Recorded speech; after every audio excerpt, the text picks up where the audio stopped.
Hello, ninth class. Today we will learn Biology, Chapter 4, Lecture 13, Relationship between Cell Function and Cell Structure. Today we're gonna discuss what is the relationship between the cell function and cell structure. Clear? The bodies of animals and plants are made of different cell types. Each type performs specific function, and coordinated functions become the life process of organisms. As we know, there are many cells in the body of plant or animals. Clear? You can see the plant and animals composed of different types of cells. Clear? And each cell has its own function. Clear? And coordinated function. Clear. अब बेटा यही coordinated function जो है यही मिलके क्या बनाते हैं, एक प्रोसेस बनाते हैं, लाइफ प्रोसेस बनाते हैं किसका, ऑर्गेनिज्म का. क्लियर. आज जो सेल है उसका एक अलग फंक्शन है और उस फंक्शन के लिहाज से उसका एक स्ट्रक्चर है. क्लियर. मतलब जैसा उसका स्ट्रक्चर है उसी स्ट्रक्चर के लिहाज से वो फंक्शन परफॉर्म करता है. क्लियर. नेक्स्ट हमारे पास कुछ एग्जांपल्स हैं बेटा. उन एग्जांपल्स को हम देख के हम इनके इसको बेहतर तरीके से एक्सप्लेन कर सकते हैं. क्लियर. Let's see.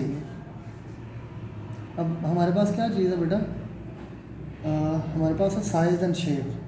अब साइज़ एंड शेप जो है वो डिफरेंट सेल्स की हम करते हैं, उसको डिस्कस करते हैं. जैसे हमारे पास है साइज़ और शेप की बात करते हैं, रेड ब्लड सेल की बात करते हैं. सबसे पहले किसकी, साइज़ एंड शेप. तो इसमें हमारे पास क्या चीज़ है, we have red blood cell. Clear. Red blood cells. अब इसकी शेप कैसी होती है, ये क्या होता है, राउंड होते हैं. क्या होता है, राउंड. क्लियर. राउंड क्यों होते हैं ये, राउंड इसलिए होते हैं बेटा, इनका काम क्या होता है, अकोमोडेट ग्लोब्यूलर हेमोग्लोबिन. इनका काम क्या होता है, accommodate globular haemoglobin. Globular haemoglobin के ये इनका काम होता है. अब हीमोग्लोबिन जो होती है बेटा, इसका काम क्या होता है, carry oxygen.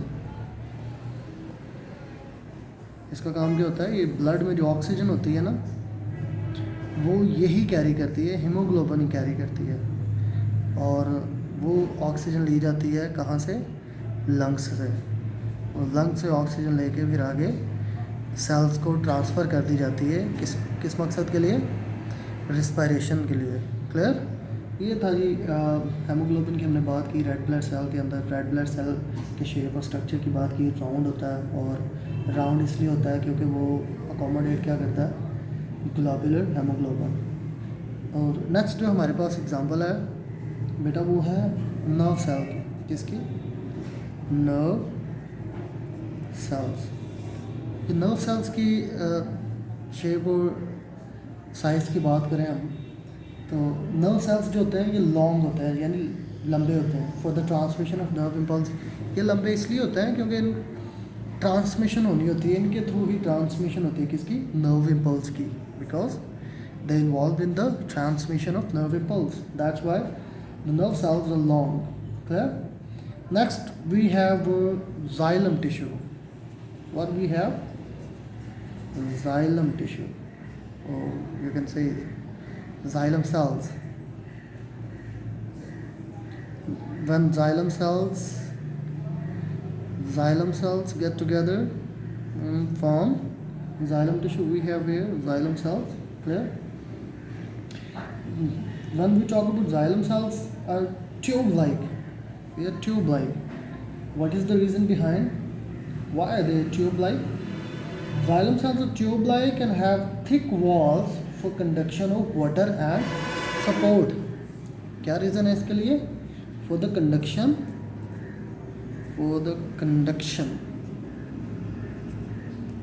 clear, for the conduction of water and support. Clear? For the water and support. Clear beta? Well, surface area to volume ratio, the next one. Clear?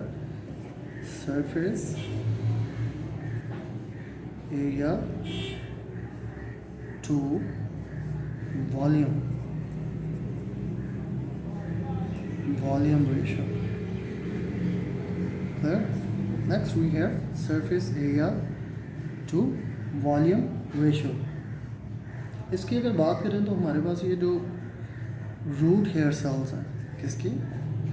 Root hair cells. ये root hair cells कौन से होते हैं? तो बारीक से जो होती हैं ना, ये जड़ें बारीक से, बहुत बारीक बालों की तरह होती हैं, उनको हम बोलते हैं रूट हेयर। क्लियर? अब उनके आगे सेल्स होते हैं, उनका फंक्शन क्या होता है? वैसे रूट्स का फंक्शन क्या होता है? वो जो रूट्स हेयर आगे लंबी सी निकल जाती है, उनका फंक्शन क्या होता है? उनका फंक्शन ये होता है अब्जॉर्प्शन ऑफ वाटर का। किसका? वाटर और मिनरल्स अब्जॉर्ब करती हैं। That means if we read, root hair cells have large surface area for the maximum absorption of water and salt. Clear? And after that, presence or absence of organelles. What? Presence and absence of presence and absence of organelles. क्या? Organelles. Clear? Presence and absence of organelles.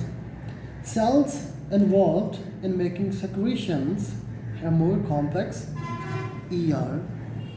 बेटा जो sales किस में involve होते हैं? Secretion में।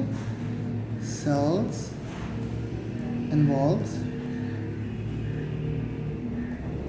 Involved इन secretion, उनका structure जो होता है वो कुछ और होता है, ठीक है? या उनके अंदर जो ऑर्गेनल्स होते हैं उन वो किसी और तरह के होते हैं, यानी उन ऑर्गेनल्स का जो स्ट्रक्चर होता है वो कॉम्प्लेक्स होता है, कॉम्प्लिकेटेड होता है, ठीक है?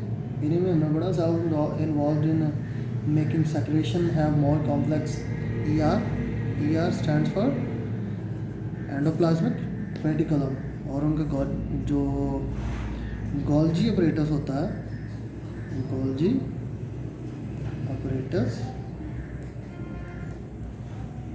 वो भी क्या होता है? कॉम्प्लेक्स होता है, ठीक है? यानी ये इनमें जो ऑर्गेनल्स होते हैं वो भी क्या होता है? डिफरेंट हो सकते हैं, ठीक है? जिस तरह साइज और शेप के लिहाज से ये सेल को हम डिस्कस करते हैं, surface area to volume ratio, इसी तरह इनके अंदर जो ऑर्गेनल्स होते हैं वो भी सेल के फंक्शन के लिहाज से, स्ट्रक्चर के लिहाज से वो भी चेंज होते हैं। क्लियर? अब जो सेल इन्वॉल्व है किसमें? सेक्रेशन में, उनका जो एंडोप्लाज्मिक रेटिकुलम है या गोल्जी अपरेटस है वो डिफरेंट है as compared to the other cells. Clear? फिर हमारे पास क्या है? Cells involve in photosynthesis of chloroplast. अब जो सेल्स बेटा फोटोसिंथेसिस में है उनके पास क्या होगा? उनके पास क्या हो, कौन सा ऑर्गेनल होगा? क्लोरोप्लास्ट। क्लोरोप्लास्ट यानी सेल के जो ऑर्गेनल्स हैं वो फंक्शन के लिहाज से उनके अंदर है, ठीक है? यानी ये जो सारा जो प्रोसेस है, ये जो सिस्टम है, ये वेल डिज़ाइंड है। अगर सेल की शेप की बात करते हैं तो शेप उस लिहाज से बनाई गई है या उसकी शेप उस लिहाज से है जिस तरह का उसका फंक्शन है। क्लियर बेटा? नेक्स्ट बेटा हमारे पास है individual cells contribute in the functioning of the whole body. अब ये जो इंडिविजुअल सेल होते हैं ये पूरी बॉडी की फंक्शनिंग में कैसे इन्वॉल्व होते हैं? अभी कुछ हमारे पास पॉइंट्स हैं, ये पढ़ते हैं। Nerve cells conduct nerve impulse and this contribute in coordination in body. अब ये जो नर्व सेल है ये क्या कंडक्ट करते हैं? नर्व इम्पल्स कंडक्ट करते हैं और ये कंट्रीब्यूट करते हैं कोऑर्डिनेशन इन बॉडी, यानी बॉडी की जो कोऑर्डिनेशन होती है उनमें ये हेल्प करते हैं। फिर हमारे पास muscle cells undergo contraction and share the role in movement. अब ये मसल सेल्स होते हैं बेटा इनका काम क्या होता है, मूवमेंट के रेलिवेंट इनका काम होता है, क्योंकि कॉन्ट्रैक्शन और रिलैक्स, ये रिलैक्स होते हैं, कॉन्ट्रैक्ट होते हैं, तो मूवमेंट से इनका ताल्लुक है। नेक्स्ट हमारे पास रेड ब्लड सेल्स, जिसके बारे में मैं ऑलरेडी आपको बता चुका हूँ कि इनका काम क्या होता है। इनका काम होता है ऑक्सीजन कैरी करना, यानी oxygen through out the body पहुँचाना ब्लड के ज़रिए।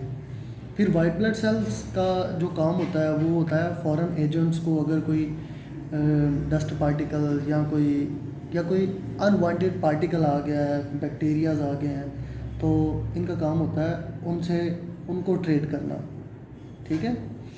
उसके बाद क्या है, ये कंट्रीब्यूट किस में करते हैं, in the roles of blood in transportation and defence. एक तो इनका काम है जी वो डिफेंस का, और दूसरा इनका काम क्या है, ट्रांसपोर्टेशन का। क्लियर। उसके बाद है जो हमारे पास जो नेक्स्ट जो पॉइंट है वो है स्किन के बारे में। जो स्किन सेल्स होते हैं बेटा, some skin cells act as typical barriers against foreign materials and some as receptors for temperature, touch, pain, etc. Skin cells का काम क्या होता है बेटा, फिजिकल बैरियर, ताकि जो वो अनवांटेड या फॉरेन मटेरियल जो है वो हमारी बॉडी के अंदर जो है वो पेनिट्रेट ना कर सके, ठीक है। फिर इसका काम क्या होता है, रिसेप्टर के तौर पे काम करती है, रिसेप्ट करती है, हमें पता चल जाता है कि टेम्परेचर कितना है, कम है या ज़्यादा है। फिर टच से हमें पता चलता है, पेन के, ये सारी सेंसेस की बताती है, ठीक है। उसके बाद जो हमारे पास नेक्स्ट जो पॉइंट है, the cells of bone deposit calcium in their extra cellular spaces to make the bone tough and this contribute to the supporting role of bones. अब ये जो सेल्स होता है किसमें, बोन में, जो डिपॉजिट कैल्शियम होती है, ठीक है। अब बोन के जो सेल्स होते हैं उनमें कैल्शियम होती है, ठीक है। अब इसका काम क्या होता है, इसका काम ये होता है बेटा, ये क्या करती है, बोन को टफ बनाती है, सख्त बनाती है, और क्या करती है, इसका काम और क्या होता है, सपोर्ट देती है, ठीक है। क्लियर बेटा। ये था हमने सेल के स्ट्रक्चर और फंक्शन के बारे में बात की बेटा, कि सेल का स्ट्रक्चर और फंक्शन किस तरह आपस में मिलते जुलते हैं। Thank you so much.